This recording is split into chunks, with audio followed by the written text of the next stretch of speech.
Hey there everybody, Pete Pardo here from Sea of Tranquility. Welcome to another edition of Classic Album War. Today we're going to go to 1978. All right, two pretty damn strong albums from two American bands who at the time were just kind of breaking through big time. All right, each one would see even bigger heights going forward, but this was kind of like the start of the really big years for both of them. So for the first band we're going to talk about, okay, this is their second studio album. Their debut was a smashing success, and while I don't think this sophomore effort is as strong as the first album, on its own it still holds up really, really well. So we're talking about Foreigner's Double Vision, okay? And its combatant today is the fourth studio album from a San Francisco band, okay? And actually, these guys were British Americans, I should state, okay? Not two full American bands, because Mick Jones, a couple of guys in the band, Mick Jones, the leader, was British, but half the band was American. So British American, full American, Journey Infinity, all right, their fourth studio release, first album with Steve Perry joining the band, okay, sharing the vocals with Greg Raleigh. He's the lead singer, but Greg Raleigh's still singing a little bit, also playing keyboards. So let's take a look at each one of these. Both released the same year, 1978. All right, this one right at the beginning of the year. So what do we got here? So we got the title track, Hot Blooded, a great tune. One of Foreigner's best songs, one of my favorites. Love Hot Blooded. It's a great radio anthem, good hard rock tune. As is Blue Morning, Blue Day. Catchy as all hell. All right, that's the great thing about Foreigner's early stuff is that it was pretty rockin', but oh so catchy. And, you know, you got two fantastic vocalists here. Lou Gramm on this side, Steve Perry on that side. You know, Lou, in his heyday, one of the best singers, right? Amazing. And then you got a couple tunes. The one thing about this album for me, top to bottom, there's a couple tunes on here for my money, kind of throwaway amidst the really strong stuff. So, you know, You're All I Am, that's okay. I'm not a big fan of that song. Back Where You Belong, that's decent.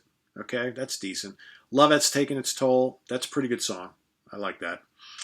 Double Vision, another one of the best tunes on here. You got Hot Blooded and Double Vision, easily the two best songs on here. Double Vision, the title cut, quite good. Another one of Foreigner's best tunes. Then you got the great instrumental Tramontane, which is like, you know, Foreigner doing like prog rock. Fantastic. Surprised they didn't do more stuff like that, right? And then you've got I Have Waited So Long. I'm not into that song at all. For me, it's like if we took out I Have Waited So Long and You're All I Am, much better album, okay? Two kind of ballady, you know, tunes on here, but whatever. Lonely Children is awesome, okay? Great rocker. And then you've got Spellbinder, which is really cool.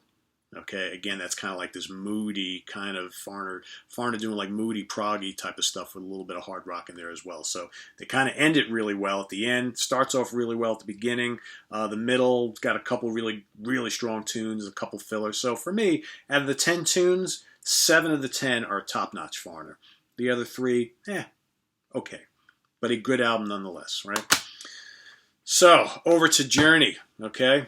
Infinity, like I said, the first album with Steve Perry on the vocals, might just be Journey's best album. Your mileage may vary on that. You know, some people are going to say, well, Departure's really great, Escape or Frontiers are really great. I mean, they've got, from this album on, they've got so many great ones. And who can resist those first 3, right? Which are completely different, but just awesome albums. You know, filled with like jazz fusion and prog rock and Latin rhythms and stuff. Basically an extension of what those guys were doing in Santana, right? Those first 3 are completely different, awesome albums. But here, you know, going for a more vocal rock style. But nonetheless, a great album. For my money, possibly Journey's best album. Okay? Starts off with Lights, a perennial favorite, hit single, song they got to play live. Can't leave the stage without playing it. Gorgeous tune. Feeling That Way, I love. Okay, so here you got Greg Raleigh still singing lead vocals, Steve Perry adding to the chorus, right? A great rock tune, which leads into Anytime. Okay, ooh, anytime that you want me. Great song. A great song, a great anthem for the band.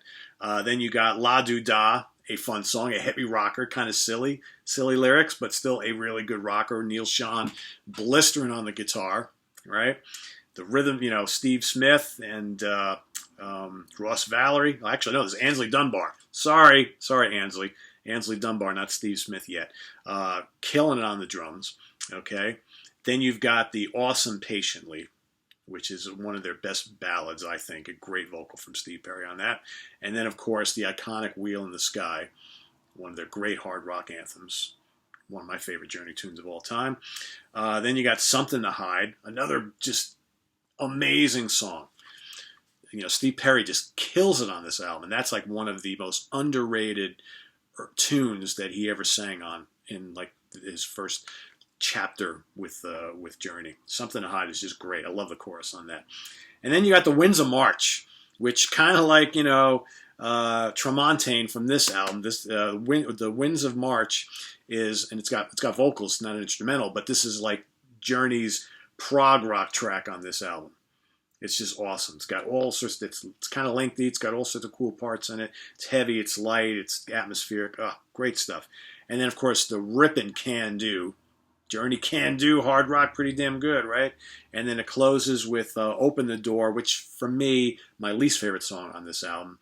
And it's a decent enough song, but clearly for me, it's the weakest out of all of them. But so for me, 9 out of 10 on here, really good. Open the Door, it's okay.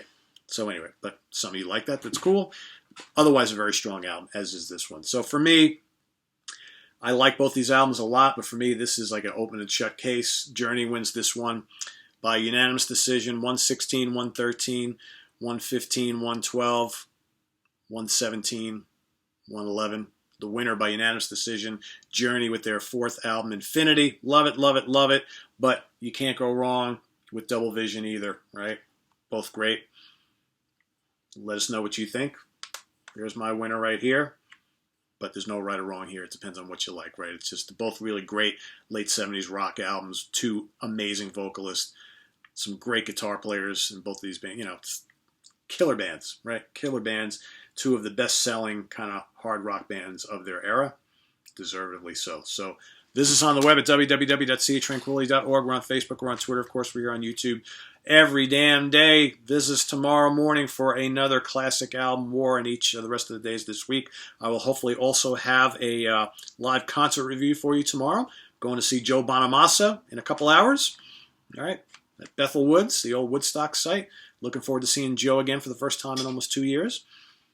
I love him. Great guitar player. I'm actually taking my parents, so I'm hoping they really dig this. So anyway, we'll see you tomorrow, guys, with more stuff. Tune in then. Don't touch that dial. We'll see you real soon. Bye-bye.